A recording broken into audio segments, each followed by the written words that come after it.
세상의 모든 지식 언더스탠딩. 예. 네. 자, 언더스탠딩 시작하겠습니다. 네.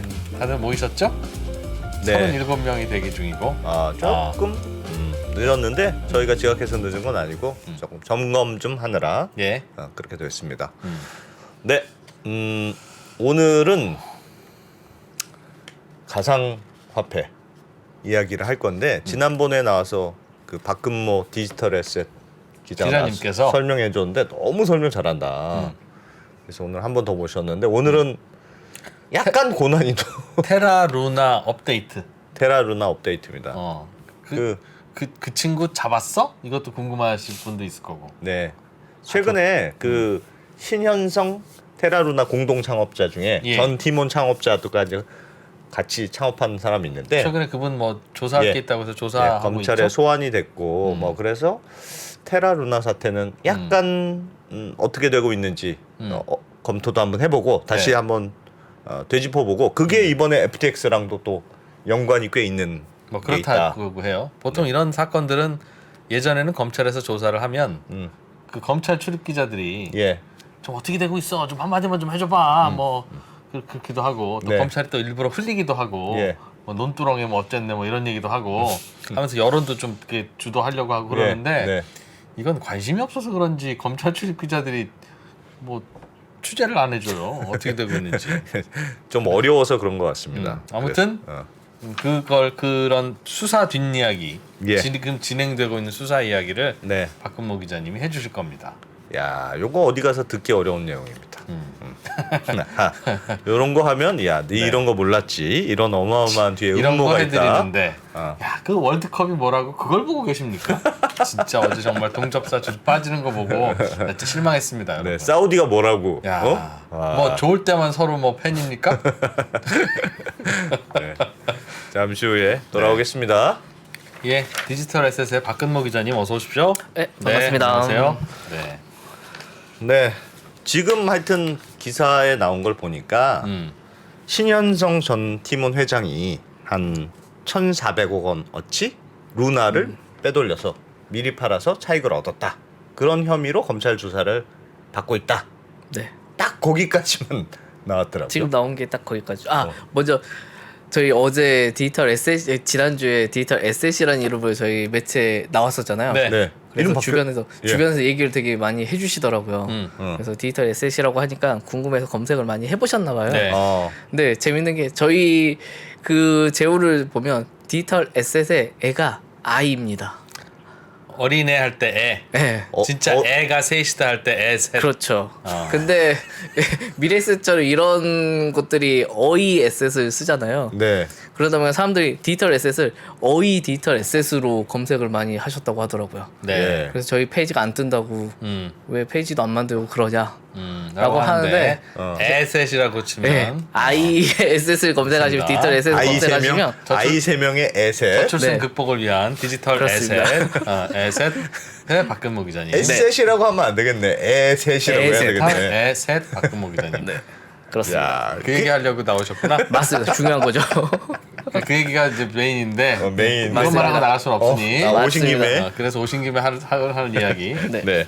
그 무슨 얘기예요? 저 테라 루나는 지금 도망 다니는 분 한 분. 그분이 그렇죠. 권도영 대표. 그래 권도영 대표. 그분이 뭐 다 만들고 주도하고 사고도 내신 거 아닙니까? 맞아요. 네. 처음에 만든 건 권도영 대표가 맞죠. 테라 예. 프로젝트를 네. 하기 위해서 테라폼 랩스라는 곳을 만들어서 진행을 했던 건 맞고, 근데 이제 이런 프로젝트를 하려면 사업을 하려면 반드시 필요한 게 투자를 받아야 되잖아요. 예. 근데 권도영 대표가 사실 그때는 아는 사람이 없었죠. 권도영 대표라고 하면 업계에서도 몰랐으니까 네. 그냥 개발자 아이디어만 있었던. 그렇죠. 그냥 뛰어난 개발자 같은데라는 정도밖에 없어가지고, 근데 이런 분이 이제 사업을 한다니까 당연히 좀 저 사람 뭔데 사업을 한다고 하지라는 것 때문에 좀 그랬는데, 그때 같이 작업을 했던 분이 신현성 대표입니다. 신현성 의장은 이제 전 그 의장이죠. 당시에는 뭐 하셨던 분이에요? 티켓몬스터라는 티몬. 네, 티몬이죠. 티몬을 만든 분이죠. 창업자예요. 네, 창업자예요. 그 사람은 유명한 사람이니까. 엄청 유명하죠. 아, 이제 그래서 그분이랑 같이 두 사람이 권도영 대표랑 신현성 대표 두 사람이 공동 창업자로 테라폼 랩스라는 그 테라 개발사죠. 네. 그걸 공동으로 창업한 형태가 됩니다. 물론 그 뒤에 굉장히 많은 투자 유치를 받았거든요. 테라가. 네. 이제 ICO도 했겠지만 ICO 이전에 프리세일이라고 말해서 그런 프라이빗 이런 투자를 되게 많이 받았는데 그때 신현성 대표 큰 도움이 됐다라는 이야기가 곳곳에서 취재를 해보니까 신현성 그 들리더라고요. 유명한 분이 투자한 회사래. 그렇죠. 됐다는 그게 거죠. 굉장히 컸던 거죠. 같이 창업했대. 그러니까 그쵸. 저기 괜찮은 데인가 보다. 그쵸. 아. 이 정도면 믿을만한 것 같은데? 라는 그런 게 인연이 생겨서. 테라 루나와 신현성 그쵸. 대표 사이에 있었군요. 네, 그때부터 이제 시작을 한 건데 그게 2018년도 1월입니다. 네. 그래서 2018년도 1월에 그렇게 되고 나서 돈을 열심히 모았죠. 권대영 대표가. 그래서 모은 다음에 2019년 4월에 이제 테라 메인넷이라고 말하는 이제 블록체인 진짜 굴러가는 형태가 된 거죠. 그래서 2019년 4월에 그렇게 되고 나서 여기서 이제 한 단계 더 나아가는 거죠. 이거 블록체인만 해서는 사실 우리가 그 이때 신현성 대표가 그 추후에 저희 인터뷰했을 때 그런 얘기를 했거든요. 자기가 블록체인을 관심 있게 봤던 이유 중에 하나가 가상자산 실제 결제 수단으로 한번 써보자. 이런 것 때문에 블록체인에 관심을 갖게 됐다라고 얘기를 내가 하거든요. 팀원도 하고 있으니까 그쵸. 우리 이런저런 사이트에 실제로 코인을 거래할 수 사용하자. 있도록. 그렇죠. 물건을 쇼핑몰에서 물건 사는데 코인으로 한번 사보자. 쓸모 없이 만들지 말고 쓸모 있는 그렇죠. 기능을 만들어 보자. 네, 그런 걸로 시작을 했던 거죠. 예. 그렇게 만들어진 게 차이 코퍼레이션이었습니다. 차이 코퍼레이션. 네. 그러니까 차이- 암호화폐와 블록체인을 실제 결제에 결제 써보자. 수단, 신용카드 같은 결제 수단으로 그렇죠. 써보기 위해서. 네. 예. 그래서 거기까지는 차이라는 뭐, 그래서 알겠어요. 차이라는 간편 결제 서비스가 만들어진 거죠. 네. 그때 당시에. 근데 신현성 대표는 지금 검찰에서 무슨 의심을 받고 있습니까? 그런 과정에서 이제 차이의 구조를 저희가 살짝 살펴볼 필요가 있는데요. 네. 차이 자체가 이게 차이로 물건을 사면 할인을 굉장히 많이 해줍니다. 처음엔 이벤트성으로 이제 해주기도 했지만 평상시 그냥 상시 할인을 최소 10%를 할인해준다. 티몬에서. 아니죠. 차이로 결제하면. 티몬에서. 티몬도 마찬가지. 나중에 이제 다른 것도 확장을 했으니까 다른 일단 쇼핑몰에서도? 처음에는 티몬이었지만 예. 네. 그래서 그런 걸 사면 간편 결제 차이를 이용해서 물건을 사면 결제를 하면 무조건 10% 할인해 줄게. 야, 그거 좋네요. 엄청 큰 거죠. 어. 그 정도 그냥 상시적으로 할인 받는다는 게 쉬운 일이 아니니까. 네. 근데 뭐 익숙은 합니다. 예전에 얼마 전까지만 해도 카카오페이로 뭐 결제하면 뭐 얼마 적립도 해주고 세일도 해주고 그렇죠. 그런 거. 카카오페이 네이버페이도 네이버페이도 그렇게 지금 한 했으니까 3%에서 5% 정도 적립 아마 포인트로 해주는 그런 게 있을 텐데. 예. 그거는 네이버페이가 자기들이 돈 내서 그쵸, 마케팅 비용을 자기들을 하는 거죠. 결제 수단으로 보급하기 위해서 하는 마케팅 비용인데 그렇죠. 대부분 그런 서비스들이 마케팅 비용을 태워서 이렇게 진행을 하잖아요. 예. 뭐 이제 사족이지만 페이코인이라고 또 코인 결제하는 서비스가 있잖아요. 코인으로 물건 사는 편의점에서 사면 50% 할인된대라고 해가지고 굉장히 많이 이렇게 사용자층이 늘고 이랬는데 요즘 좀 힘들어하지만 거기서도 똑같이 50% 할인해줬던 게 자체 보유하고 있는 코인을 바탕으로 마케팅비를 네. 주었던 태우는 거예요. 네, 그렇게 해서 마련했던 건데 하여튼 차이 같은 경우도 마찬가지였는데 처음에는 그런 줄 알았어요. 마케팅비 사용해가지고 지금 이렇게 할인을 해주는 거구나라고 생각을 했는데 이게 상시적으로 10%를 계속 꾸준히 한다는 게 이게 쉬운 게 아니잖아요. 그 돈은 어디서 나옵니까? 그렇죠. 그 돈에 대한 이제 궁금증이 생긴 거죠. 일반적으로는 차이라고 하는 그 회사가 냈어야 되는데 자기네 그렇죠. 결제 수단 홍보하려면 맞아요. 네. 그랬던 건데 이 차이가 처음에 그래서 테라랑 같이 협력을 한다고 했잖아요. 그때 나왔던 게 그겁니다. 우리 이게 지금 현재 결제 이런 수단을 살펴보니까 신용카드나 아니면 피지사 통해서 이렇게 결제되는 걸 살펴보니까 중간에 피지사나 이런 게 껴있다 보니까 너무 수수료 많이 내는 것 같아. 네. 이걸 줄이면 우리는 이걸 소비자한테 돌려줄 수가 있어. 할인이란 형태로. 네. 이렇게 나왔던 거죠. 근데 생각을 해보니까 원화로 그냥 하면 사실 그건 좀 힘들 것 같은데 원화로 하면 뭐 본인들이 남겨 먹을 수 있는 어떻게 뺄 수 있는 영역이 없다 보니까 원화로 하면 힘들 것 같은데 그러면 다른 방법 한번 생각을 해보자 해서 나온 게 테라였죠. 그래서 테라랑 같은 애 이제 테라 메인넷이 나오고 나서 6월에 바로 이제 파트너십 체결하고 어디랑요? 차이랑 테라랑 차이랑 테라랑 예. 그때 이제 파트너십을 맺고 차이 시스템에 테라 블록체인을 차곡차곡 넣기 시작을 하죠. 그래서 거기서 나온 차익으로 할인을 만들고 그걸 소비자한테 되돌려 주겠다.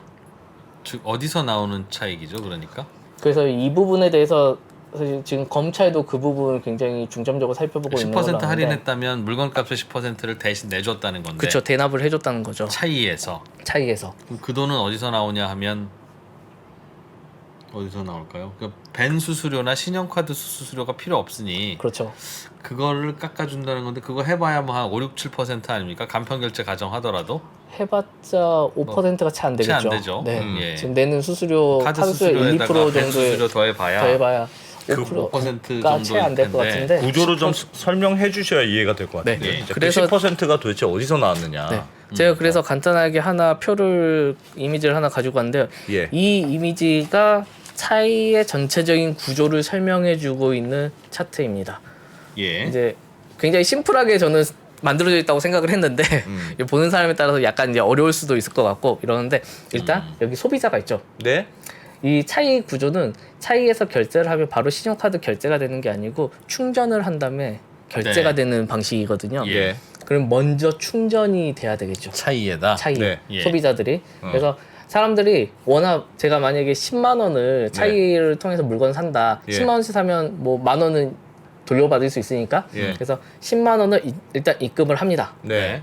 그러면 차이에서는 차이 포인트라는 차이 머니라는 식으로 표시가 되죠. 네. 이건 네. 결제에 그대로 사용할 수 있는 개념이 마우스를 되는 거. 움직이시면 노란 게 움직입니다. 네. 그래서 이 차이에서 이제 차이에 충전을 하면 차이 머니라고 해서 소비자들은 보일 거 아니에요. 네. 그래서 10만 원 충전됐어요라는 표시가 뜰 테고 저희가 머지 포인트에서 해봐서 압니다. 맞습니다. 똑같이 네. 되죠. 그러면 차이는 기본적으로 이 구조에서 돈을 10만 원 입금 받으면 그걸 은행에 보냅니다. 일단은 예. 은행에 예치해 놓고 일단 그 은행에 예치해 놓으면 은행 예치 이자가 약간이라도 발생을 하겠죠. 네. 예. 그 부분 오케이 그 부분이 이제 약간의 할인의 재원으로 사용될 테고 그렇게 되면 이 은행에 예치된 나머지 예치금만큼을 저기 제가 적어놨는데 테라 KRT라는 걸로 코인이거든요. 이걸로 바꿔서 차이에 집어넣습니다. 네. 그러니까 현금을 내가 10만 원 내면 그거를 코인으로 바꿔서 그렇죠. 10만 원어치 코인으로 바꿔서 사는 포인트 거죠. 형태로 쌓여있다. 예를 들면 10만 테라. 네, 그렇죠. 10만 테러로 바꿔준다. 네. 네. 그런 식으로 구조가 되는 거죠. 그래서 결과적으로 소비자는 판매자한테 물건을 사게 되면 차이에서는 그 테라 KRT를 판매자한테 지급을 합니다. 10만 테라를 구매된. 준다. 네, 그렇게 구매를 이렇게 지급을 해주죠. 일단 9만 테라만 주겠죠. 깎아준다고 했으니까. 네, 일단은 사실 주고받는 과정이 더 있긴 하지만 뭐 예. 그냥 9만 뭐 할인을 해주는 거니까 일단은 여기서 차이에서는 판매자한테 10만을 다 줍니다. 대신 그래요? 소비자한테 되돌려주는 방식을 택하긴 하죠. 그래서 이제 할인을 해주는 그게 예. 되니까. 알겠습니다. 그래서 차이가 그렇게 그럼 만원 보태서 준다. 한 그렇죠. 판매자한테는. 네, 그렇게 네. 진행이 되죠. 그러면 이제 판매자는 당연히 돈을 받았으니까 상품을 보내주고 예. 이런 구조로 차이가 굴러가고 있었습니다. 네. 여기서 이제 중요한 게 그럼 KRT가 뭐냐가 좀 이게 나올 텐데 이게 바로 이제 핵심인데 KRT라는 것 때문에 이걸 하기 위해서 차이가 테라랑 손을 잡았던 거예요. 네. 말씀해 주십시오. 뭔지. 테라 같은 경우는 기본적으로 저희가 항상 얘기를 했는데 알고리즘 기반의 스테이블 코인이다. 그래서 담보물 없이 스테이블한 코인을 발행해서 그걸 현금처럼 사용할 수 있게 하려고 하는 프로젝트다라고 예. 얘기를 하는데 예. 여기서 이제 저희가 흔히 테라에서 말하는 스테이블 코인은 달러에 연동된 스테이블 코인을 말하잖아요. 네. 근데 우리나라에서는 달러로 물건을 못 사잖아요.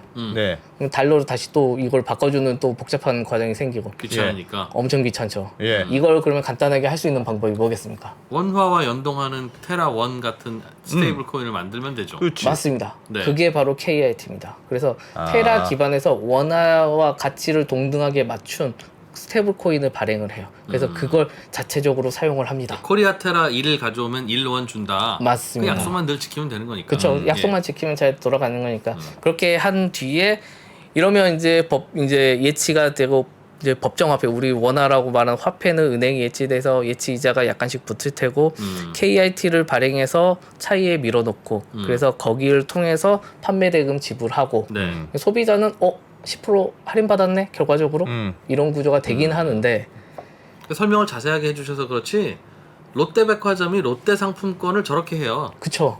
맞습니다. 그러니까 저렇게 롯데백화점이 롯데 상품권을 10% 할인해서 팔았다. 그 얘기랑 똑같아요. 그죠? 맞아요. 예. 똑같죠. 근데 여기 이제 코인이 들어가서 이제 들어가다 상품권 보니까 대신 차이 코인인 거죠. 그렇죠. 차이 예. 코인이 들어간 거죠. 그리고 이 KIT 같은 차이에서는 그리고 저희가 이제 신현상 대표랑 권도영 대표랑 인터뷰를 여러 차례 진행을 했었거든요. 이때 당시에 굉장히 저희 눈에 띄는 프로젝트였어요, 사실.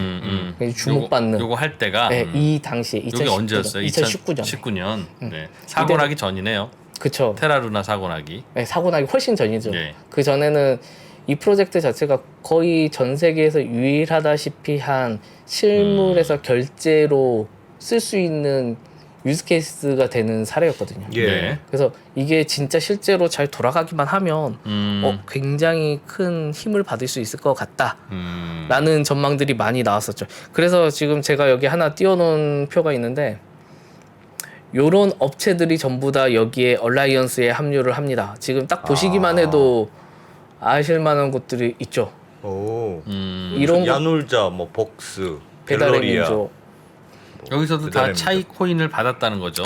이런 것들도 여기에 같이 테라 기반으로 뭐 KIT 같은 걸 활용해서 네, 네. 이렇게 하려고 준비를 엄청 많이 했습니다. 네. 이 기업들이. 예. 근데 결과적으로 할 수가 없었죠. 예. 이게 2019년 12월에 이게 실제로 그러니까 저희가 계속 이제 할인을 어떻게 해줄 거냐 재원을 예, 마련해가지고 돌려야 되는데 이 얘기를 하는데 재원을 열심히 마련해가지고 돌리려고 하는데 뭐 원화를 은행에 예치해가지고 그거 뭐 어느 정도 되고 그 다음에 KIT 발행한 거 가지고 주조 차익이라고 말하는 그 부분도 발생을 할 테고 그 다음에 보통 저희 통계적으로 보면 이게 이런 충전식 선불 결제 수단에서 충전 만약에 10만 원치 하면 네. 고객이 10만 원을 바로 안 씁니다. 그렇죠. 네. 일단은 놔두죠. 그래서 보통 그 적정 그 보통 평균적으로 한 50%에서 60% 정도만 사용을 하고 나머지는 그대로 예치금 형태로 남겨져 있다고 해요. 예. 그래서 나중에는 쓸지도 모르고 그쵸 나중에는 쓸 수 있는데 결국은 마지막까지 안 쓰기도 하고. 그렇죠. 그래서 당분간은 한동안 안 쓸 그 충당금처럼 이렇게 잡혀 있는 거죠. 네. 차이도 마찬가지였습니다. 차이가 제일 잘 나갈 때 불과 한 몇 개월, 한 3, 4개월 사이에 1,000억이 넘는 자금이 여기에 들어갔어요. 예. 사람들이 10% 할인해 준다니까. 그러니까 너무 좋은 거죠. 2만 원짜리 물건 사려고 해도 10만 원 충전하고 그쵸. 일단 충전해놓고 9만 원 놔두는 내고 거죠. 10만 원 충전하고 그렇죠. 나중에 나 또 써야지 라고 하고 있으니 10% 할인을 4살 깎아서 해주더라도 충전되어서 쌓이는 돈이 많으니 당장은 돈이 들어오는. 그렇죠. 차이 입장에서는 그래서 굉장히 좋은 거죠. 그래서 차이가 굉장히 잘 했을 때는 그런 상태로 인기가 많이 끌었을 때는 한 500억 정도가 항상 쌓여 있었다고 해요. 예. 그래서 그게 근데 500억 원치가 은행에도 쌓여 있는데 그게 KIT로 바뀌어서 가상자산 지갑에도 쌓여 있는 거죠. 예. 예. 그러면 지갑에 500억이 있습니다. 우리가 뭘 해야 될까요? 근데 그거는 우리 돈이 아니라 고객이 맡겨놓은 돈이니까 내줄 돈인데. 원래는 만지면 안 되죠. 그 부분에서 이제 추가 조사가 들어가야겠지만 일단은 지금 뭐 온체인 데이터나 여러 가지 분석을 하면 그 중에서 일부가 디파이나 이런 데 활용이 됐습니다. 디파이에 활용됐다는 게 뭡니까? 우리 이제 코인이 있으면 그 코인을 네. 다른 스태킹 서비스, 예치 서비스 같은 거에 넣어두는 거죠. 그럼 거기서 이자가 이자가 발생해요. 또 발생을 하죠. 이자가 많이 발생해요? 그때 당시엔 꽤 많이 발생을 했죠. 그 이자는 누구한테 어떻게 해서 굴려서 받는 이자일까요? 그건 이제 추후에 이제 사건이 이렇게 진행되면서 거기도 테라 또 사건 폰지죠. 폰지라고 말하기에는 사실 좀 그렇긴 한데 이게 그냥 구조만 보면 사실 폰지라기보다는 굉장히 유동성을 공급해서 이득을 볼 수 있는 시스템이다. 빌려주는 거, 대출해주는 네, 서비스잖아요. 맞아요. 예치 받고 그걸 빌려주는. 아 네. 누가 더 비싼 이자 내고 빌려도 가요? 네, 당연하죠. 그러면 폰지 아니죠. 그렇죠. 그래서 그런 구조로 이루어져 있긴 하기 때문에 네. 기본 구조는 그렇게 이루어져 있으니까. 근데 저희 테라 사건이나 이번에 FTX 사건들을 많이 보면서 그냥 단순화시켜서 보면 그렇긴 한데 이 사람들이 좀 더 레버리지를 올려서 이득을 많이 챙기려고 하다 보니까 맡겨놓고 그걸 담보로 대출 받고 그걸 다시 맡기고 이걸 반복하더라. 혹은 그렇게 해놓고 다른 또 디파이 서비스에 그걸 갖고 가가지고 있는 것처럼 맡겨놓고 또 돌리더라. 이런 사건들이 종종 발생을 했잖아요. 이번에. 테라에서도 약간 이제 차이에서도 비슷한 것들이 뒤에서는 움직이고 있는 게 발견됩니다. 이거 머지 포인트랑 거의 비슷한 거 아닙니까?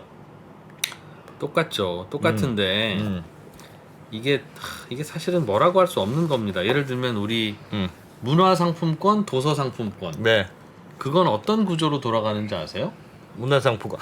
그렇죠. 그 문화상품권이라는 문화상품권 게- 할인해 주는 게 결국 안 찾아가는 사람이 있어서 그런 맞아요. 거잖아요. 낙전 소비자가 수익이죠. 10,000원 주고 문화상품권을 사면 10,000원짜리 문화상품권을 찍어주잖아요.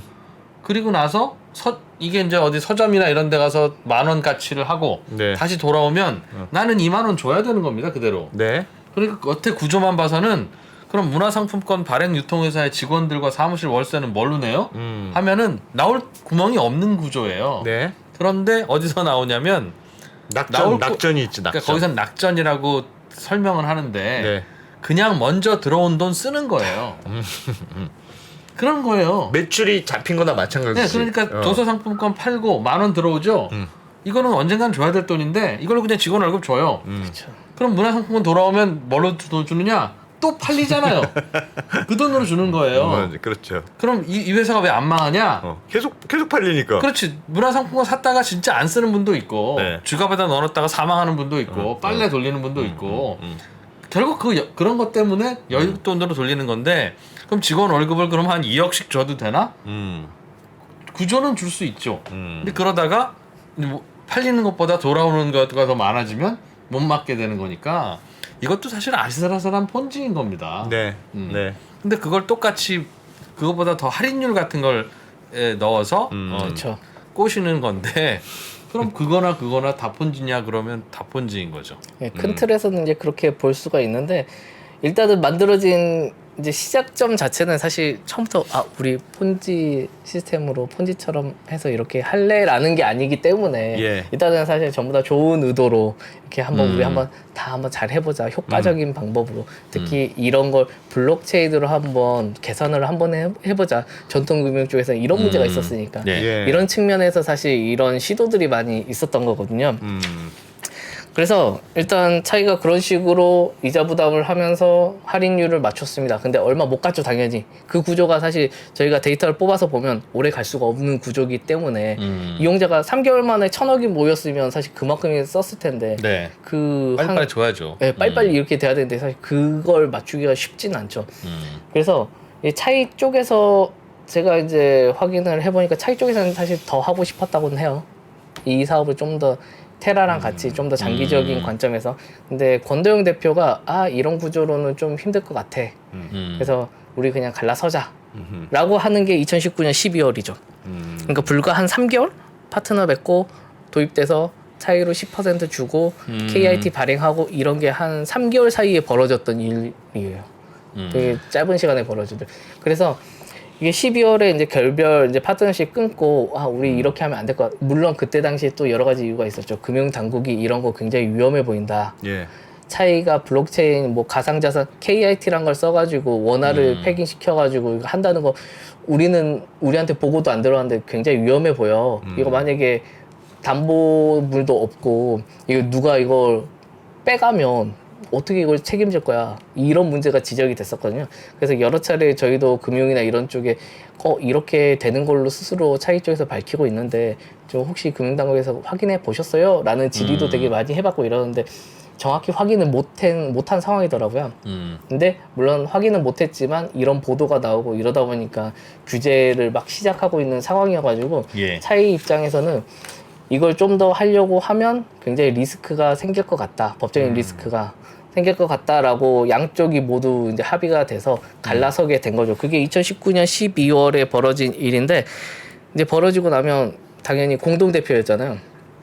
이제 이게 테라폼 랩스라는 테라 개발사도 공동대표였고 차이도 공동대표를 했거든요. 네. 권도영 대표와 신영성 대표. 네. 두 분이 이제 공동대표를 했는데 이제 갈라섰으니까 예. 쪼개야 되잖아요. 그래서 이렇게 한 거죠. 그러면 권도영 대표는 테라를 맡고 신영성 대표는 차이를 맡자. 그래서 그러면 권도영 대표는 이제 테라를 맡으니까 차이 본인이 갖고 있는 지분을 네. 신영성 대표한테 넘기고 네. 신영성 대표는 본인이 갖고 있는 테라 예. 여기서 테라 지분이라고 하면 테라 코인 루나를 말하겠죠. 네. 루나 갖고 있는 걸 권도영 대표한테 주고 이렇게 주고받는 작업을 진행하기 시작을 하죠. 예. 그래서 서로 정리 작업에 들어갑니다. 이게 근데 쉽진 않죠. 정리 작업은 이게 코인 가격이라는 게 계속 바뀌잖아요. 이때도 사실 0. 그때 0.3달러. 이 작업이 시작됐을 때가 루나가 인기가 없을 때였어요. 사실 그렇게 주목을 못 받아서 개당 0.3달러밖에 안 했는데 예. 불과 1년 사이에 뭐 10달러 넘고 그다음에 뭐 50달러 넘고 이제 사실 터지기 직전에 120달러까지 찍었으니까 예. 가격이 계속 왔다 갔다 하니까 사실 가치 산정 자체가 너무 어려워서 예. 한 1년 가까이 걸려집니다. 이 지분이 최종적으로 정리될 때까지. 예. 그래서 이렇게 됐는데 최종적으로 갈라선 후에 이제 신현성 대표 지금 현재 검찰 조사 받고 뭐 1,400억 원 이게 얘기 나오는 게 여기서 갈라섰는데 갈라서도 지분을 일부 갖고 있을 수밖에 없잖아요. 완벽하게 네. 못 자르니까 서로 조금씩은 양쪽을 양쪽에 갖고 있는 그 물량을 그 시기부터 시작해서 차근차근 매도를 했던 겁니다. 신현성 대표. 신 대표가 매도한 게 잘못은 아니잖아요. 맞아요. 잘못은. 테라 지분을 테라 갖고 있는 거 어차피 이제 본인은 여기에 관여를 더 이상 안 하기로 했으니까 예. 그리고 갖고 있을 필요가 없잖아요. 코인을 갖고 있을 필요가 없어. 이러니까 그걸 시장에 조금씩 이제 매도를 하죠. 본인은 다 이제 털어버리려고. 그 작업을 거의 한 2년간 진행을 합니다. 테라 지분과 테라 코인은 같은 동의어입니까? 네. 그 블록체인 쪽에서는 예. 이게 법인이라는 게 따로 설립이 되긴 하지만 재단이라는 형태로만 설립이 되고 그거에 대해서 법인 지분 이런 개념이 사실 모호하거든요. 사실 존재하진 그럼 않거든요. 코인 설립자가 그냥 코인을 발행해서 네. 그러면 저희가 흔히 블록체인 쪽에서는 특정 프로젝트가 있으면 설립자나 프로젝트 팀들한테 전체 물량의 한 20%를 지분처럼 해서 그 코인 물량을 코인을 주고 준다. 나중에 그 코인 팔아서 돈 벌어라. 그렇죠. 뭐 팔아서 돈 벌어도 되고 아니면 뭐 계속 갖고 있다가 더 비쌀 때 뭐 해도 되고 아니면 다른 분한테 줘도 되고 이런 여러 가지 방법이 있다 보니까 그래서 그런 식으로 진행을 많이 하죠. 마찬가지 테라에서도 똑같은 방법을 사용한 거죠. 그래서 신현성 대표가 갖고 있었던 건 이제 본인이 대부분 넘겨주긴 했으나 네. 워낙 많이 발행됐던 거다 보니까 그 중에서 계속 꾸준히 팝니다. 시장에서 판다는 시장에. 거죠. 네. 테라는 항상 1달러로 바꿔줘야 되는 거잖아요. 1테라는 1달러로 아닙니까? 저희가 공식적으로 쓰는 용어로는 지금 방금 말씀하신 그 테라는 UST라는 스테이블 코인을 아마 얘기를 하는 것 같은데 예. 신영성 대표가 팔았다는 그 테라. 신현성 대표는 테라를 판 게 아니라 루나를 판 거죠, 정확히. 저희 이제 루나를 그러니까 지분을 UST로는 일부 있었는데 그건 사실 큰 비중이 아니어서 여기에는 사실 언급하기 양이 별로 안 되더라고요. 알겠습니다. 그럼 뭐 루나를 팔든 테라를 팔든 스테이블 코인이라는 건 시장에 1루나나 1테라가 나왔으면 그 1루나나 1테라를 저 이제 진짜 돈으로 바꿔주세요 할 수 있는 고객이 생겼다는 거니 네. 그에 똑같이 대응하는 실제 돈 달러도 회사에서 세이빙을 하고 있어야 그래야 그 가치가 유지되는 거잖아요. 그렇죠. 근데 신현성 대표가 자꾸 시중에다가 테라를 루나를 팔든 어떻게 하면 그러면 괜찮은 겁니까? 그냥 찍어서 팔면 되는 거예요? 아니면 처음부터 갖고 있을 때 1억 테라를 발행해서 갖고 있었다면 1억 달러를 어딘가에다 보관하고 있었던 겁니까? 스테이블이라는 건 US 달러와 항상 동일한 가치를 갖게 하려면 그쵸. 발행량과 동일한 US 달러를 누군가가 갖고 있어야 되잖아요. 네. 그게 테라의 가장 재밌는 점이었는데 보통 우리가 그 방금 말씀하신 그 사이에 딱 들어맞는 그 스테이블 코인이 USDT나 USDC라는 네. 코인이 있는데 그건 1달러 한 개는 무조건 1달러야. 이렇게 맞춰 놓은 거거든요. 예. 거기는 진짜 설명해 주신 대로 그대로 진짜 은행이나 수탁사에 그만큼의 달러를 예치를 합니다. 그래서 예치한 만큼만 발행을 해요. 네. 그래서 담보물이 달러가 되는 거죠. 마치 도서 상품권처럼. 네, 원화가 들어와야지 도서상품권 똑같은 금액이 만 원짜리 나가는 100만 것처럼. 장 발행했으면 금고에 100억 원 있어야죠. 그렇죠. 예. 그것처럼 USDT나 USDC 같은 경우에는 은행에 달러로 차곡차곡 이제 쌓아 놓으면 발행하고 이런 식의 구조였는데 테라는 그렇지 않았습니다. 테라는 이게 테라의 핵심인데 저희가 테라 알고리즘 스테이블 코인이라고 말하잖아요. 네. 보통 USDT는 담보물 스테이블 코인이라고 말합니다. 예. 근데 테라는 알고리즘 스테이블 코인이라고 말하는 이유가 있죠. 담보물이 없어요. 그러니까 그 일단은 루나의 하는데 가치가 테라를 가치를 유지시켜주는 그쵸. 그런 네. 시스템인 거잖아요. 루나와 테라의 가치를 왔다 갔다 하게 만들면서 일정하게 맞추는 작업을 네. 하는 거죠. 그게 알고리즘이 하는 역할이고. 그래서 담보물이 없어요. 그러니까 달러도 없는데 그걸 발행을 해요. 근데 가격이 맞아. 그리고 우리는 그 가격을 그냥 1달러로 할게 라는 게 된 거죠. 근데 그게 시장에서 네. 굉장히 효율적으로 잘 맞춰집니다. 이게 실제 근데 이게 뭐 없어도 있다고 믿으면 그래, 되는 거니까. 그래. 이게 할렐루야. 백서를 보면 이게 그 테라 백서를 보면 그 내용이 수학적으로 잘 나와 있어요. 예. 그 수학적으로 정확히 이론상은 정확히 완벽하게 맞아 떨어지게 되어 있습니다. 예. 실제로도 그래서 초반에는 그게 잘 맞아 떨어져요. 이게 항상 루나와 UST 테라는 가치가 만약에 루나 가치가 그 사실 UST 가치로 이제 왔다 갔다 하니까 그 테라 UST의 가치가 만약 1달러보다 비싸죠. 네. 1달러보다 비싸진다는 것은 시장에 굉장히 수요는 많은데 공급이 딸려가지고 물량이 별로 없으니까 비싸지는 거잖아요. 그러면 UST를 더 발행을 해야겠죠. 발행을 하기 위해서 루나를 소각을 합니다. 루나를 소각하면 UST가 더 많이 만들어져요. 네. 그러면 이제 UST 가격이 다시 내려오면서 1달러가 되겠죠. 반대로 UST가 시장이 너무 많이 풀렸어. 그래서 1달러 아래로 내려왔어. 네. 그러면 이제 이 작업을 합니다. UST를 소각을 합니다. 그러면 루나가 만들어지겠죠. 예. 둘이는 항상 교환되니까. 네, 그거 테라 스테이션이라는 시스템 하에서 교환이 되니까 그걸 사람들이 직접 하거든요. 그 작업을 통해서 이제 뭐 그 과정에서 우리가 주조 차익을 본다 뭐 이런 식의 설명도 하긴 하는데 그건 큰 거. 알겠습니다. 알겠습니다. 그거는 뭐 중요한 거 하여튼 아니고. 하여튼 그래서 그래서 제일 궁금한 거는 이 신현성 대표 맞나요? 네, 네. 신현성 대표의 그 죄목이 뭐냐? 죄목이 뭐냐? 혐의점이 뭐냐? 사실 뭐 지금까지 한 건- 알려진 한 걸로는 건 잘못이 아닌 거죠. 부당 이득으로 보긴 하는데 그러니까 네. 이게 시점이 굉장히 중요할 것 같아요. 신현석 대표가 만약에 폭등했을 시점에 뭐 폭등이라는 걸 예감을 하고 인식을 한 상태에서 곧 이제 테라를 예, 루나를 예, 루나가 가격이 폭락하기 직전이야. 그래서 지금이 고점이야. 이런 걸 본인이 알고 있다라고 한 상태에서 그럼 당연히 팔아야죠. 그래서 예. 몽땅 판다. 과거에 폭락할 거 난 아니까. 이러면 이제 고의성 때문에 아마 문제가 될 것 같은데. 네, 그래서 내부자 정보를 이용한 그렇죠. 여러 가지 정보나 거래다? 이런 것 때문에 본인이 그렇게 했다라고 하면 부당이득이 되겠죠. 투자자 손실을 입혔으니까. 근데 저희가 그래서 신현석 대표의 지갑 트랜잭션을 다 들여다봤습니다. 네. 살펴봤죠. 실제 그랬는지. 근데 그게 너무 궁금했거든요. 저도.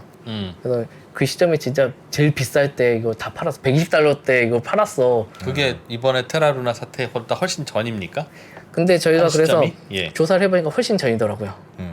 훨씬 전에. 네, 훨씬 옛날에. 전에. 네, 그러니까 이게 팔았던 물량의 그걸 특정해서 지갑을 특정해서 살펴보니까 이게 제가 결별했다는 시점 있잖아요. 그때부터 한 6개월 사이에 한 절반 가량이 팔렸습니다. 그때는 굉장히 쌌거든요. 사실 0.3달러에서 10달러가 채 안 된 가격이었던 것 같은데, 창업자도 그 가격에 팔았는데 그게 나중에 100달러를 넘었다고요? 그쵸? 그럼 약간 그러니까 혐의점을 하기가 아직은 약간 맞아요. 약간 불확실한 점이 있네요. 불확실하죠. 예, 약간 그 고리가 좀 하죠. 근데 알겠어요. 고점 물론 제가 살펴보면 고점에서 판 것도 있긴 합니다. 일부 어떻게- 있긴 하는데. 알겠어요. 그러면 오늘 우리가 이 얘기를 시작한 게 네. 이 테라 루나 사태 뭐 업데이트 좀 하지만 이게 최근에 문제가 되는 FTX하고도 관련이 있다. FTX가 오히려 테라 루나 사태에 원인을 제공했다. 그게 무슨 얘기인지 모르겠어요. 원래 우리가 알고 있기로는 옛날에 테라 루나 사태가 있었잖아요. 그래서 막 폭락했어요. 그래서 이런저런 테라 루나로 투자했던 투자 회사들이 막 망했어. 그래서 그 망한 것 때문에 FTX도 영향을 받았고, 그것 때문에 뭐 고객돈 빼가지고 이래놓고 저래놓고, 그래서 오히려 역으로 테라 루나가 망해서 FTX도 어려워진 걸로 알고 있었는데, 네. 그게 아니고 FTX가 테라 루나를 망하게 하는데 일조했다. 네, 공은 역할을 일부 한 것처럼 보이더라고요. 저희가 자료 조사를 해보니까 예. 일단은 이게 FTX 구조를 지난번에도 지난 시간에도 한번 설명을 해드렸는데 지금 표를 보시면 예. 이게 FTX와 알라메다 리서치라는 곳은 한 몸이라고 제가 설명을 드렸었잖아요. 네. 알라메다 리서치를 쌤이 만들었고 거기서 한 2년 동안 돈 모아서 만든 거래소가 FTX니까 그래서 FTX와 알라메다는 본인들이 투자한 프로젝트가 거의 겹치고 그냥 똑같다고 보면 무방해요. 한 몸처럼 움직였다. 네, 한 몸 사실상 한 몸이니까. 예. 그래서 한 몸처럼 있었는데 그곳이 지금 투자한 프로젝트들 이게 아직 빠진 곳들도 있는데 여기 이런 곳들을 투자를 했거든요. 예, 알라메다 여기서 투자를 했던 건 FTT를 투자를 한 겁니다. FTT로 얘네들이 알라메다 리서치와 FTX가 갖고 있었던 가장 큰 자산은 FTT였기 때문에 네. 그래서 FTT를 가지고 이렇게 많은 곳들에 투자를 했어요. 투자를 했는데 여기 이름들을 잘 보시면 코인들입니까? 코인들이기도 여기 제가 분류를 했는데 디파이 서비스 플랫폼 서비스를 하는 곳들이 회사들도 있고요. 있고. 저건 거래소 회사일 거고. 회사도 있고 그런 서비스 자체도 있고 유니스업 같은 서비스들도 존재하고 그런 서비스도 있고 NFT나 게임 관련된 프로젝트를 한다는 곳들도 있고 예. 뭐 여러 가지 대출 또 브로커리지 서비스 저기가 사실 문제가 되게 많은 곳들 중에 하나로 보이는데 저기 트레이딩이나 브로커리지가 아무래도 중간에 중개를 하면서 예대마진이나 이런 걸 보기 위해서 여러 가지 레버리지를 많이 쌓거든요. 네. 그래서 이런 것들이 있는데 대표적으로 그래서 셀시우스나 이거 한 번쯤 들어보셨고 테라 사건 이야기할 때 많이 나왔던 건데 셀시우스나 네. 보이저나 예. 아니면 3에로 캐피탈이나 이런 것들 이런 것들이 사실 테라 지금 현재 다들 제가 방금 언급 블록파이나 이런 것들 다 망했습니다. 네. 망해져가지고 파산 절차를 진행 중인데 사실 테라 때문에 테라 루나 갖고 있다가 지금 망해가지고 청산당해가지고 그런 상황인데 이런 곳들에 FTX 자금이 굉장히 많이 들어가 있습니다. FTT가 많이 들어가 있었던 거죠. 예. 그래서 1차적으로 저희가 데이터를 많이 살펴보니까 이런 곳들에 알라메다 리서치가 미리 많이 FTT를 지급을 해놨어요. 지급을 해놨는데 이 연관관계를 저희가 이제 잘 생각을 해봐야 되는데 먼저 이렇게 보시는 분들이 있더라고요. FTT가 가격이 흔들리면서 가격이 하락하고 흔들리다 보니까 빌려준 그 코인의 가치가 떨어지고 제가 방금 말씀했던 것처럼 트레이딩이나 브로커리지 하는 곳들이면 예. FTT를 담보로 뭐 예치를 해놓고 추가 대출을 받거나 혹은 반대로 해주거나 이런 걸 계속 해줬던 것들인데 담보물로 FTT를 받았는데 그게 가격이 떨어졌어. 그럼 청산이 되겠죠. 청산 위험에 처했을 테고. 예. 그러면 이제 자금 지원이 반드시 추가로 자금을 넣는 작업이 필요했을 테고. 이런 게 있어서 굉장히 어려움을 겪었을 거다. 그러다 보니까 유동성 문제를 겪었는데 테라 사태가 발생하면서 완전히 와그르르 무너졌다. 이렇게 보는 시각도 있고요. 반대로 테라가 이렇게 잘 돌아가고 있는데 네. 애초에 알라메다랑 FTX가 얘네들을 좀 저렴하게 한번 인수를 해보려고 자기 산하에 이렇게 두고 싶어서 FTT 빌려주고 약간 시장을 흔들어대는 거죠. 그래서 가치를 떨어뜨리기 위해서 이렇게 뭐의 가치? FTT의 가치를? FTT 가치를 흔들리면 네. 당연히 여기 기업들의 가치가 흔들릴 거 아니에요. 이 기업들은 담보물을 전부 다 FTT로 많이 잡아서 서비스를 진행을 했을 테니까. 예. 그러다 보면 당연히 이 기업들이 힘들어질 테고 그럼 기업 가치가 많이 떨어지겠죠. 그러면 쉽게 FTX는 저렴하게 이 돈을 빌려주면서 영향력을 발휘하거나 사올 수가 있겠죠. 실제로 샘이 마지막에 했던 말이 그거였거든요. 샘이 하려고 했던 게 이게 테라 사태 터지고 샘은 나서서 바로 그걸 했습니다. 이거 뭐 보이저나 3A 캐피탈이나 이런 것들한테 블록파이나 이런 것들한테 너희 지금 힘든 거 다 알아. 우리 돈 있으니까 우리가 지원해줄게. 걱정하지 말고 서비스해. 너희들 안 망하게 해줄게. 이렇게 하면 돈을 굉장히 많이 FTT로 빌려주거든요. 그래서 뭐 구원자로 나섰다면서요. 맞아요. 그래서 어려웠을 백기사다, 때. 예, 구원자다. 백기사다. 그래서 예. 굉장히 그때 당시는 그래서 샘이 굉장히 영웅처럼 이렇게 힘든 시기에 전 세계 가상자산이 흔들리는 이 시기에 있는 돈 없는 돈 풀어가지고 사실 그때는 돈이 많았다고 생각을 했지만 예. 그래서 굉장히 돈 잘 알짜배기였으니까 돈을 풀어가지고 우리를 도와주겠대. 가상자산 시장이 망하지 않게 해주겠대라고 해서 굉장히 추앙을 받았죠. 예. 근데 뒤늦게 우리가 살펴보니까 그 돈들이 전부 다 뭐 자기네들이 만든 자체 코인이고 고객 예치금이었다라는 게 문제였지만 그런 게 문제였지만 그냥 그런 식으로 하면서 쌤 자체가 애초에 그런 식으로 계획을 세운 걸로 정황들이 많이 발견되더라고요. 그래서 실제로 최근에 그 3 에로 캐피탈이나 블록파이나 보이저나 이런 주요 망한 곳들 이런 곳들이 내부 정보를 공개를 하나씩 합니다. 예. 그래서 FTT를 이용해서 우리를 공격하려고 그 전부터 했는데 그 전에는 시장 상황이 나쁘지 않아가지고 괜찮아서 큰 영향은 없었는데 어차피 그때 당시 제가 보기에는 서로 그냥 상부상조한다는 느낌이었을 것 같긴 해요. 뭐 이 업체들 입장에서는 뭐 FTT든 뭐든 하여튼 자금을 지원받아가지고 더 크게 돌릴 수 있는 상황이 되는 거니까 그랬는데 한순간에 어려워지는 순간 이게 발목을 잡히는 거죠. 박 기자님 궁금한 게 있습니다. 그 지금 말씀대로 하려면 예를 들면 FTX가 자기가 발행한 코인인 FTT를 이용해서 네. 일부러 막 줘. FTT 가져. 그다음에 그 막 담보를 활용해서 이제 금융 서비스를 하고 있어요. 근데 내가 이 FTT 가격을 떨어뜨려. 그럼 얘가 힘들어지겠지?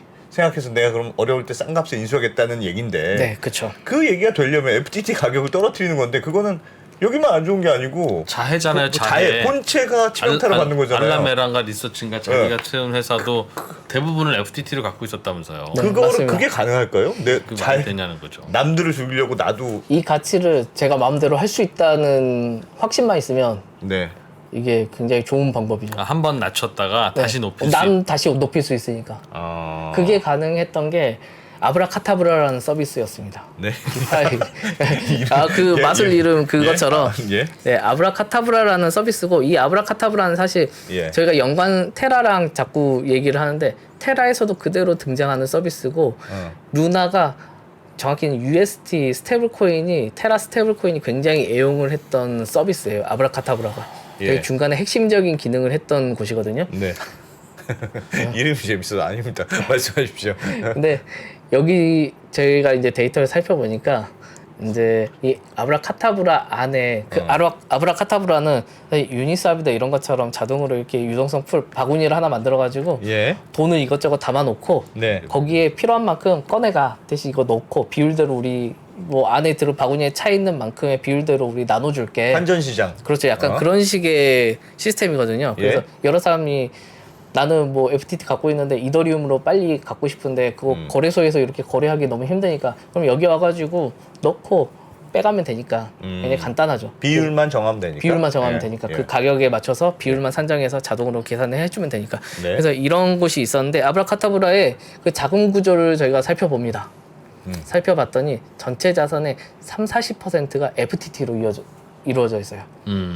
이 바구니 속에 FTT가 30-40%가 FTT야. 여기 잠겨 있어요? 네, 그 속에 바구니에 딱 들어가 있는 거죠. 그리고 그 나머지 일부에 테라 스테이블 코인이 들어가 있습니다. 딱. 예. 그래서 사실상 두 개, 뭐 여기서 플러스 USDT나 뭐 이런 스테이블 코인들이 몇 개 더 있긴 했지만, 예. 뭐 이 두 개가 사실 거의 큰 포션을 차지하고 있었어요. 그래서 중요한 건 이 FTT 가격을 밀어넣은 사람이 과연 누구냐? 여기에 바구니에 이렇게 누가 이렇게 많이 담아놨지? 이거 바구니에 담아놨다는 건 언제든 빼갈 수도 있고 이런다는 소리인데 예. 이거 누가 이렇게 많이 담아놨을까를 봤는데 그게 FTX와 알라메다였죠. 그걸 많이 담아 놓으면 어떻게 되는데요? 옆에 다른 가격이? 일단 그 FTT가 많이 담겨 있다는 건 사실 이 바구니가 커질수록 좀 더 안전하다는 개념으로 받아들이거든요, 대부분. 예. 그래서 안전하긴 하는데 그 중에서 원래 이상적으로 보면 그 세 가지 코인으로 바구니를 만든다라고 하면 똑같은 비율로 1대1대1로 해서 33%로 맞춰가지고 딱 만들면 굉장히 안정적이죠. 그러면 예. 나누기도 쉽고 예. 넣어도 계산하기도 쉽고 그래서 하나가 흔들려도 나머지가 서포트해주기 굉장히 편한 구조인데 그렇게 비율을 딱 맞춰놓으면 1대1로 근데 이렇게 한쪽으로 이게 치중이 되어 있으면 하나의 가격이 흔들리는 순간에 특히 가장 큰 그 덩어리를 갖고 있는 코인이 흔들리면 다른 거에 영향을 받을 수밖에 없습니다. 여기서 예를 들면 이런 거죠. 그 알라메다가 여기에 FTT를 더 넣는 거예요. 예. 알라메다가 여기 아브라카타브라에 예. 더 넣으면 여기에 굉장히 많이 늘어나겠죠. FTT가 늘어나요? FTT가 예, 이 바구니 수가 너무 많이 늘어나겠죠. 그러면 FTT 가격이 하락하겠죠. 당연히. 네. 비율적으로 낮춰지니까. 예. 그래서 그러면 상대적으로 이 가격이 굉장히 올라가겠죠. 나머지 있었던 가치가 올라가는 형태가 돼버리니까 그러면 바로 시장에도 영향을 받거든요. 대부분 유동성 풀을 연결시켜서 사용을 하다 보니까 좀 더 복잡한데 커브나 뭐 이런 데랑도 다 연결이 돼서 돌아가거든요. 이 시장 자체가. 그래서 이런 구조로 반대로 그러면 여기 들어가 있는 걸 갑자기 빼면 어떻게 될까 우리가 네. 알람에다가 빼가면 어떻게 될까? 그럼 그 안에 교환 가치가 FTT 가격이 높아지고. 그렇죠. 아. 높아지는 거죠. 그럼 다른 가치가 떨어지게 되는 거죠. 그러면 내가 FTX인데 가격을 낮추려고 하면 이 아브라카타브라에 FTT로 왕창 넣어. 그러면 자동으로 가격이 떨어지고. 그렇죠. 전체 시작 가격이 떨어질 수. 전체적으로 FTT 가격이 떨어졌다가 이 예. 정도면 됐다 생각하면 그걸 빼면 다시 가격이 올라갈 수 있다고 그렇죠. 생각했다. 그렇죠. 근데 실제적으로 그게 맞아 떨어졌어요. 그게 이론적으로는 가능하긴 하거든요. 그래서 알라메다와 FTX는 그걸로 근데 테라에서도 마찬가지 작업을 했거든요. 테라는 앵커 프로토콜이라는 요거보다 사이즈가 좀 더 작은 자기네들만 할 수 있는 그 시스템에서 그걸 그대로 도입해서 많이 재미를 봤으니까. 네. 근데 그걸 그대로 FTX와 알라메다는 아브라카타브라라는 좀 더 큰 바구니에서 진행을 했던 거죠. 그러면서 가격을 일부 조정을 합니다. 여기서 이게 저희 3L 캐피탈이나 보이저나 이런 대출 업체들은 대출을 해주는데 이게 나는 대출을 해주고 싶은데 사실 네. 처음에 고객이 뭐 이더를 갖고 있을 수도 있고 비트를 갖고 있을 수도 있고 뭐 USDT를 갖고 있을 수도 있고 다양한 코인들을 갖고 와서 우리 일단 예치하게 여기에 맡겨놓을래 라고 할 수가 있고 빌려가는 사람은 또 그런 거죠. 이게 나는 이더만 있어가지고 이더만 빌려주고 싶은데 사실 빌려가는 사람이 이더만 빌려갈 수는 없잖아요. 뭐 비트를 빌려갈 수도 있고 스테이블 코인 빌려갈 수도 있고 여러 가지 빌려갈 수도 있다 보니까 이런 브로커리지 서비스나 아니면 대출 렌드를 해주는 서비스들은 필연적으로 유동성 풀이랑 연계돼서 작업을 할 수밖에 없거든요. 예. 빠르게 고객이 원하는 자금을 원하는 코인을 빌려주기 위해서. 예. 그러다 보니까 직접적으로 3L 캐피탈이 이런 것들이 그런 작업들을 워낙 많이 해왔기 때문에 영향을 엄청나게 받을 수밖에 없었죠. 어디로부터 영향을? 아브라카타브라의 이 최고 그 유동성 풀로부터. 네. 그 유동성 풀, 이 아브라카타브라의 유동성 풀은 알라메다와 FTX에 좌우될 수밖에 없고. 그러니 이번에 그 뽀글이 그쵸. 그 FTX 쌤이죠. 새끼. 뽀글이는 시나리오를 짜기로는 한번 FTT를 추락시켜서 네. FTT를 기반으로 거래하는 경쟁 업체들의 주가나 가치를 떨어뜨려서 내가 많이 인수를 하고 맞아요. 다시 FTT 가격을 올리면 될 거 아니냐. 맞아요. 그럼 굉장히 라고 심플하죠. 착각했던 게 아니냐. 네. 그리고 그런 믿음의 이면에는 사실 우리 $1 환율도 네. 한국 정부가 그 좀 조작하고 싶으면 저기 역에 선물한 시장이라고 밤에 거의 거래 안 되는 조그만 시장이 있어요. 거기 가서 그냥 달러 좀 사서 올려놓으면 마치 그게 이제 장외 가격 올려놓은 거랑 같아서 장외 시장에서 올랐네. 그럼 뭐 높여서 좀 거래해 볼까 이렇게 되는 겁니다. 그러니 야 저기 가서 왔다 갔다 하면 올리고 내리고 쉬워. 그쵸. 그거 그렇게 그렇게 했다? 하자라고 했을 거라는 시나리오라는 거죠. 네. 그게 그래서 굉장히 유력하게 FTT 가격이 나왔어. 떨어져서 FTT를 기반으로 해서 이것저것 빌려준 코인 투자 업체들이 망했고 그러면서 걔네들이 아니지 테라루나 또 많이 갖고 있었는데 테라루나도 영향을 받았죠. 간접적으로 그렇게 오히려 연결이 돼서 간다. 그렇죠. 그런 그런 식으로. 주장이신 거죠? 네네 맞습니다. 그런 의견들이 굉장히 지금 데이터로도 많이 나오고 있고 그래서 이게 데이터를 저희가 쭉 뽑아서 살펴보면 이 알라메다가 굉장히 의심스러운 움직임을 굉장히 많이 보이긴 하더라고요. 그래서 특정 시점에 이제 뭐 저희가 이제 이렇게 뽑아서 일단 보니까 11월 달 것만 사건 터지기 전 것만 제가 뽑아서 이렇게 갖고 왔는데 네. 여기 보니까 바이낸스나 FTX에 저장해놨던 보관해놨던 다양한 코인들을 빼와요. 자기네들 지갑으로, 자기네들 전용 지갑으로 예. 거래소에 있었던 걸. 근데 이것도 거래소를 한번 저희가 조사를 한번 해봐야 되는 게 이게 진짜 알라메다의 자금이 맞나? 이게 확인할 수 있는 방법이 없거든요, 사실. 이게 바이낸스는 당연히 조세 피처에 있으니까 우리 관할지역이 아니니까 확인이 안 되고 예. FTX 자체도 이게 바하마에 있어가지고 확인이 안 됩니다. 예. 확인할 수 있는 곳이 없어요. 그러다 보니까 이게 우리 데이터성으로는 이게 저희가 라벨링이라고 이렇게 얘기하는 이름표가 달려있기로는 바이낸스 지갑에 알라메다에 꽤 있는데 그게 특정 지갑 이거 보니까 알라메다 지갑이네 여기로 옮겨졌네 이런 걸 알 수 있지만 이걸 확실하게 하려면 거래소를 까봐야죠. 예. 거래소를 조사를 해서 진짜 그런지 그걸 확인하는 작업이 반드시 필요할 수밖에 없을 것 같아요. 근데 테라루나도 안 망할 수 있었는데 FTX가 공격했다. 근데 그래서 그 질문처럼? 시나리오가 맞다면 이 FTX 뽀글이 쌤이 어마어마한 큰 플랜을 짰다. 네. 내가 그러니까 가상화폐 시장을 그냥 모두 다 먹겠다는 생각으로 매우 큰 도박을 했는데 그러다가 재발 걸려서 넘어졌다. 이런 결론입니까? 약간 그런 게 있죠. 실제로 쌤이 그렇게 많이 말을 하고 다녔거든요. 본인은 FTX 제국을 만들려고 한다. 그리고 실제로 저희 이 사건이 터지기 전에는 가능할 줄 알았어요. 이게 2년, 3년 만에 무명의 거래소가 예. 세계 2위 거래소에 성장할 줄은 상상도 못했거든. 그 거래량도 엄청나고 그리고 알고 보니까 얘네들이 갖고 있는 자산도 굉장히 많아. 거래소 지갑에. 근데 여기서 더해서 봤더니 알라메다 리서치랑 한 몸인데 알라메다 리서치가 오래전부터 이 시장의 초창기부터 굉장히 많이 돈을 풀면서 투자를 해왔어. 이런 것들이 지금 한 곳에서 사실 했다는 거야? FTX라는 곳에서? 그럼 이 정도면 사실 대마불사 아닌가? 이제 단순하게 그렇게 생각하시는 분들이 되게 많아요. 문제가 처음에 생겼을 때 코인데스크 US에서 처음 기사가 알라메다의 대차대표를 보고 금액이 빈 게 있는데 근데 그 빈 것도 있고 알고 보니까 본인들 이 알라메다 자산들이 대부분 FTT야. 너무 위험한 거 투자사 치고는 너무 이 포트폴리오가 편중돼서 너무 위험한 거 아니야? 이거 가격 코인을 갖고 있는 게 위험한 게 아니라 코인인 건 좋은데 특정 코인이 너무 많다. 그렇죠. 이러면 하나의 코인이 가격이 하락하면 전체적인 회사의 가치가 떨어져 버리니까 보통 그래서 우리 투자사들 대표적으로 해시드를 그냥 국내 투자 VC 대표니까 해시드를 보면 해시드 같은 경우에 포트폴리오 지갑을 저희가 한 번씩 살펴보거든요. 보면 한 100여 개 코인을 갖고 있습니다. 종류별로 나눠가지고 이런 식으로 분산을 해서 관리를 하는데 알라메다는 몰빵을 이렇게 해놨던 거죠. 이거 굉장히 위험한데 왜 그럴까? 그리고 빵꾸나 있는 돈도 보이는 것 같고 이런 의심이 처음에 들었거든요. 그랬더니 알라메다 쪽에서 아니야 여기 지금 우리가 미처 적지를 못했는데 실제로 한 100억 달러 정도 더 갖고 있어. 걱정하지 마. 근데 사실 이때까지만 믿었거든요. 사람들이 전부 다 믿었어요. 이거 기사가 잘못 났겠지. 조사가 잘못된 것 같아. 알라메다랑 FTX. 뒤에 FTX가 있는데 얘네들이 설마 망하겠어. 이건 말도 안 돼. 그때 쌤도 이거 문제 없다. 우리 돈 많고 문제 없다라고 얘기를 계속 했었고. 근데 뭐 바이낸스가 FTT를 이제 청산한다고 나오면서 가격이 폭락하니까 이제 가격이 처음에 $50, $20에서 이게 3일 만에 $1까지 떨어졌으니까요.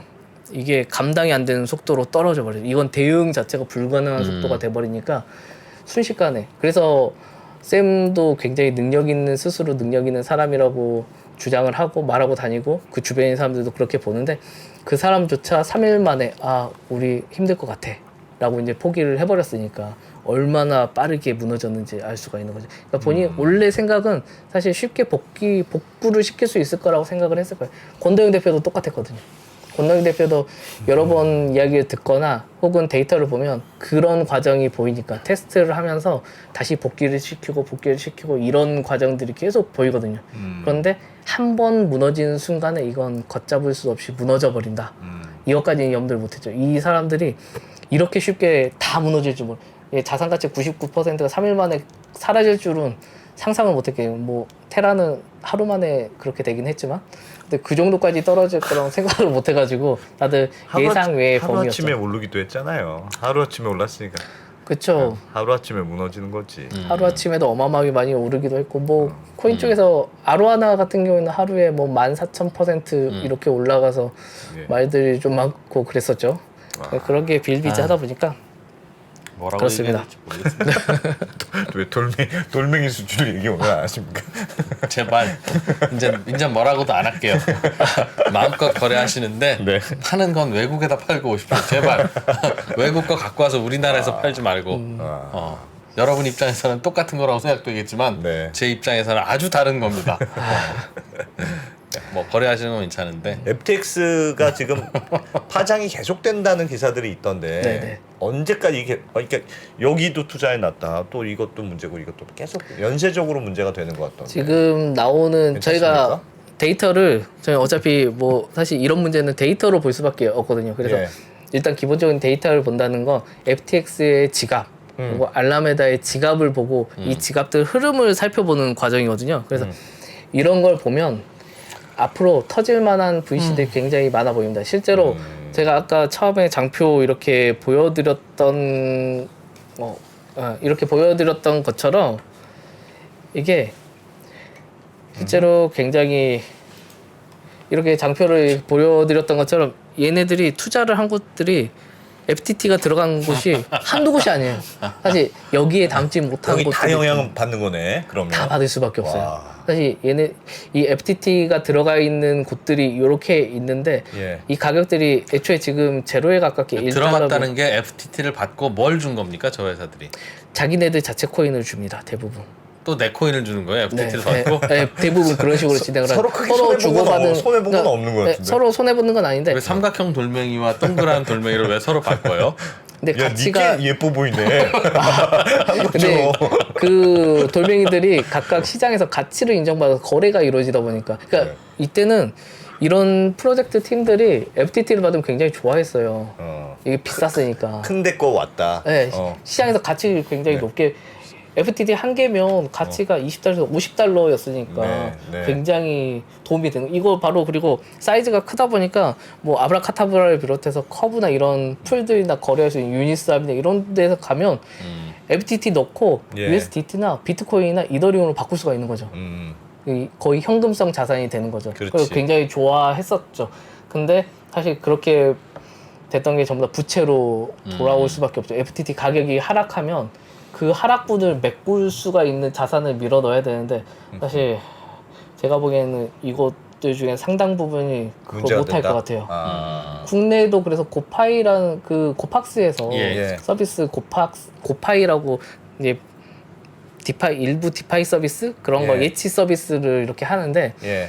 이번에 또 제네시스 글로벌 그 캐피탈이라는 곳이 있었는데 그곳에 문제가 생겨버려. 거기서 곧 이제 파산을 할 것 같아. 위험해. 예. 그러니까 이런 문제가 있었는데. FTT로 거래했던 어떠한 다른 업체에 맞아요. 우리나라 고팍스라는 거래소가 그 상품을 업체에 돈 맡기는 그렇죠, 예금 상품. 대행 서비스를 하고 맞아요. 있다가 여기가 망해서 이 지금- 예금도 못 돌려주고 맞아요. 그래서 손님들은 지금 고팍스에 항의하고 있고 그쵸. 지금 고팍스가 지금 한 5일째 그 이자를 지급을 해줘야 되는데 출금도 안 되고 지금 그 서비스가 막혀 있는데 고팍스에 확인을 해보니까 본인들 입장에서도 그걸 본인들이 한 게 아니고 제네시스에 맡겨놓은 건데 어떻게 할 수가 없다고 하더라고. 그래서 일단은 그게 어느 정도 진정이 돼야지 자기네들도 해결이 될 것 같다. 그래서 일단은 기다리고 있는 중이다.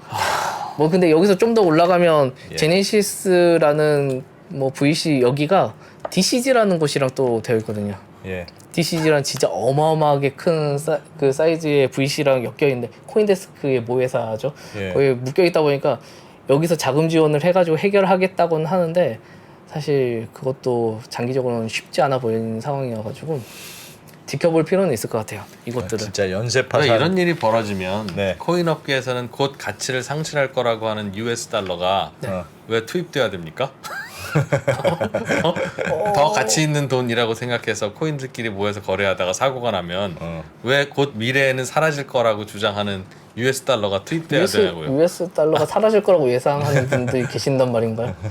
그러면 왜 그걸 해요? US 달러로 하면 되는 걸. US 달러 그러니까 왜 그걸로 하죠? 이게 저희 지금 계속 언급했던 그 스테이블 네. 코인이 기본적으로 US 달러는 영구하게 있을 거야 남아 있을 거라는 걸 전제하에 만들어진 존재들이에요. 네. 그러니까 US 달러는 무조건 존재해야 돼. 이건 영원히 남아 있어야지만 스테이블 코인들이 의미가 생기거든요. 그래서 US 달러 없어져 이런 건 아니고 존재는 알겠습니다. 약간 이제 담보물처럼 존재는 당연히 해야 되는 알겠습니다. 거고 근데 대체 수단이 되는 거죠. 사용성 외국에서 측면에. 벌어지는 진 일은 예. 제 입장에서는 남의 불구경이지만 참 재밌기도 하고 야 그런 일이 있었구나 덕분에 잘 재밌게 들었네요. 일본에서는 하여튼 뭐 일본 국내법이 보호법이 있어서 그래도 무조건 소비자한테 줘야 된다. 뭐 알겠습니다. 그런 것도 있다고 하더군요. 박근모 기자님 다음 시간에는 우리나라 거래소들에서는 혹은 우리나라도 뭐 자체 코인 발행하는 거래소도 있고 있었죠. 지금은 있고. 하나도 없습니까? 남아 있습니다. 그렇기도 하고 또 이렇게 좀 전에 얘기했던 고팍스가 혹은 다른 그 업체 쪽으로 연결해주는 브로커리지 서비스 하다가 문제된 것도 있고 하니 우리나라에 미치는 영향은 혹시 어떤 가능성이 있을지 네. 쭉 한번 구조나 이런 거 좀 알려주세요. 네, 알겠습니다. 그 부분도 예. 재밌을 것 같네요. 설명을 네. 한번 드리면. 예. 네. 그러면 오늘 여기서 마무리하죠. 예. 디지털 에셋. 에셋. Three Children 디지털 에셋의 에셋. 박근모 기자님 고맙습니다. 고맙습니다. 네, 고맙습니다. 달라진 중국, 달라질 중국. 중국이 기침을 하면 한국은 독감에 걸린다. 최근 중국은 지난 10년보다 더 빠르게 변하고 있습니다. 이런 변화를 주도하고 있는 중국 정부. 그들의 계획을 우리는 얼마나 알고 있을까요? 중국의 정책을 제대로 이해하기 위해 만든 언더스탠딩 특강 시리즈 달라진 중국, 달라질 중국. 중국 전문가 이철 박사의 강연으로 만나보시죠. 지금 바로 영상 아래 링크를 확인하세요.